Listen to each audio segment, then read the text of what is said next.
আর অপর পাশে পৃথিবীর সব ক্ষমতা। আল্লাহ পারবে না, ওই ক্ষমতাবানরা পারবে। তাহলে আল্লাহর পাশে আসেন, আপনার সাহায্য আল্লাহ পাক কুদরতি ভাবে করবে। কথা বলেন ঠিক কিনা?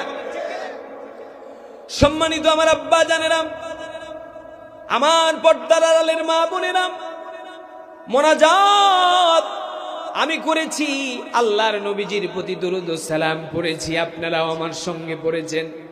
আল্লাহ নবীজির ভালোবাসার মোহাব্বত যদি কলিজার ভিতরে জায়গা করে দিতে পারেন, ঈসা রূহুল্লাহ আল্লাহর দরবারে ফরিয়াদ করে বলেছে, রব্বুল আলামিন নবী হয়ে থাকতে চাই না, কিয়ামতের আগে অন্তত পক্ষে একটিবারের জন্য মুহাম্মদুর রাসূলুল্লাহর উম্মত বানায়া দেয়। আল্লাহ দোয়া মঞ্জুর করলেন এবং কিয়ামতের আগে ইমাম মাহদী পৃথিবীতে আসবেন, ঈসা আলাইহিস সালাম পৃথিবীতে আসবেন, দাজ্জাল পৃথিবীতে আসবেন, দাজ্জাল রে কতল করবে ঈসা আলাইহিস সালাম। সুবহানাল্লাহ বলেন। এই পৃথিবীতে বর্তমান সময়ের দাজ্জাল ফিলিস্তিনে ইসরায়েলের নেতানিয়াহু। কথা বলেন ঠিক কিনা? কত ছোট্ট ছোট্ট ছোট্ট বাচ্চাগুলারে বোমা মেরে মেরে গুলি করে করে হত্যা করেছে, শহীদ করে দিয়েছে। আর দ্বিতীয় ফেরাউন নমরুদ যদি চোখ দিয়ে দেখতে চান, টেলিভিশনের ভিতরে দেখবেন ভারতের মোদী সরকার। ঠিক কিনা? বাংলাদেশে খুন করে হত্যা করে ওই দেশে পলায়া গেছে একজন মানুষ, তারে ঠাই দিয়েছে কে? ভারত। কথা বলেন ঠিক কিনা? কোরআনের পাখি আল্লামা দেলোয়ার হুসাইন সাইদি রহমাতুল্লাহ আলাইহি বলেছেন, বাংলাদেশের যদি কোনো শত্রু থাকে, বাংলাদেশের মানুষদের যদি কোনো শত্রু থাকে, সেই শত্রু ভারত। কথা বলেন ঠিক কিনা?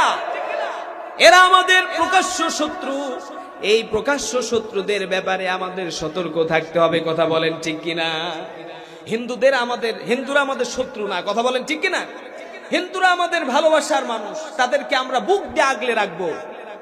কারণ আল্লাহর নবীজি যখন প্রথম কুরাইশদের মাঝে ইসলাম প্রচার করে, বিধর্মীরাই তো আগে আগিয়ে আসছে। কথা বলেন ঠিক কিনা?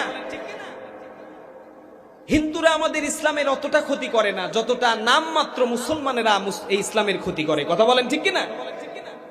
নাম শুধু মুসলিম, কাজ সব অমুসলিম।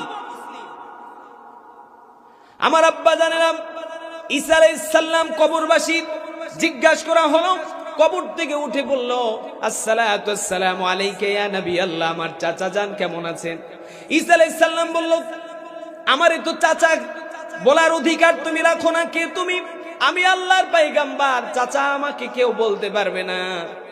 এই কবরবাসী উঠে বলল, ও আল্লাহর পয়গম্বর,